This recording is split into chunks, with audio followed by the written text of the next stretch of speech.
Bonjour à tous. Aujourd'hui, en ce temps d'après-Pâques, j'ai envie de parler de Jésus. À Pâques, on célèbre la résurrection de Jésus. Je vais vous inviter à ne pas vous arrêter au jugement peut-être de est-ce que c'est vrai, est-ce que c'est pas vrai, tout ce qui est dans la Bible, votre opinion envers l'Église, mais de se consacrer, de se concentrer sur le symbole. Qu'est-ce que ça représente, la résurrection de Jésus? Pour moi, c'est un symbole de que c'est possible. Si un humain sur cette terre peut transcender la mort, c'est que c'est possible de faire de grandes choses sur cette terre. C'est important de mentionner que Jésus, pour moi, c'était un type normal qui est venu sur cette terre, qui a fait son travail personnel, qui a évolué et qui a découvert sa propre vérité, sa propre relation avec son Père, comme il l'appelle, avec le divin, avec quelque chose de plus grand. Et il a découvert sa propre vérité. Ensuite, il a voulu l'enseigner sa façon de voir le monde à ses disciples et aux foules qui venaient le voir. Donc ça montre que lui aussi, il croyait qu'il avait un message à transmettre pour montrer aux gens comment eux, ils peuvent accomplir la même chose. Donc rien que dans son attitude de transmettre de la sagesse, ça montre qu'il croyait que les autres allaient aussi pouvoir accomplir ces choses. Autrement, il se serait assis sur un trône et « Venez m'adorer, je suis l'unique ».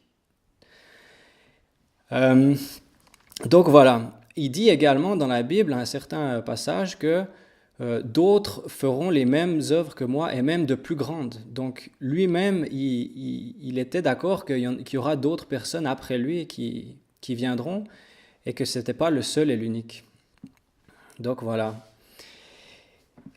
Ce qui est le plus important, je pense, c'est qu'est-ce que, à l'heure actuelle, maintenant, dans notre vie de tous les jours, comment est-ce que Jésus nous influence ou comment est-ce qu'on peut utiliser la sagesse de Jésus et qu'est-ce est le message qu'il a amené, d'appliquer la sagesse à ce qu'on vit maintenant.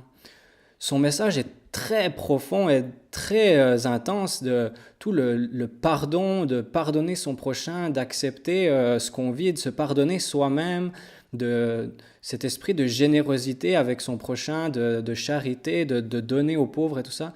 Son message est très puissant et on a beaucoup à apprendre de ce qu'il a amené et de la sagesse très pure qu'il a amenée. La troisième chose que j'ai envie de dire, c'est comment est-ce qu'aujourd'hui on peut utiliser sa conscience après avoir transcendé ce monde. C'est comme si sa conscience elle est quelque part dans cet univers et on peut accéder à sa conscience, on peut accéder à sa radiance. Et il y a tellement de gens qui prient Jésus et qui ont des résultats, c'est pas pour rien, c'est que sa conscience est quelque part. Et on peut, chacun d'entre nous, utiliser cette conscience de Jésus pour nous aussi trouver une relation avec notre Père, puisque lui l'a fait. Ça peut être une aide intéressante et utile de se connecter à Jésus, peut-être de trouver un dialogue, de demander d'être inspiré. Jésus, montre-moi ta sagesse, comment est-ce que je peux être comme toi? Et j'imagine qu'il sera très content de partager son expérience parce que son esprit et son intention est pure. Il désire partager ce qu'il a vécu pour que tout le monde puisse le vivre.